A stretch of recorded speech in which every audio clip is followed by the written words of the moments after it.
திலர்த காலம் அப்படிங்கிற வர்மத்தை பத்தி நாம பார்க்க போறோம். இந்த இரண்டு புருவங்களுக்கும் நேர மத்தியில இருந்து ஒரு நெல்லிடை கீழே இருக்கக்கூடிய இந்த இடத்துல தான் இந்த திலர்த காலம் அப்படிங்கிற வர்ம புள்ளி இருக்கு.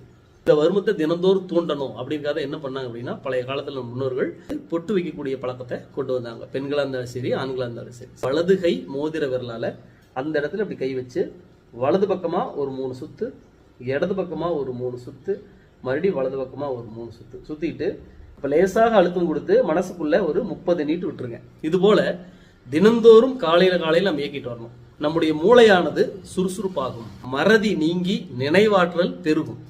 உங்களை யாருமே எளிதில் வசியப்படுத்த முடியாது. இந்த இடத்துல இருக்கக்கூடிய ஆக்னை அப்படிங்கிற சக்கரம் இருக்கு பாத்தீங்களா, அந்த சக்கரத்தை தூண்டி விடும். இந்த சக்கரத்தை தூண்டிச்சு அப்படின்னா நம்ம உடம்புல காந்த சக்தி அதிகரிக்கும். நம்முடைய கண்கள்ல தீட்சண்யம் அதிகமாகும்.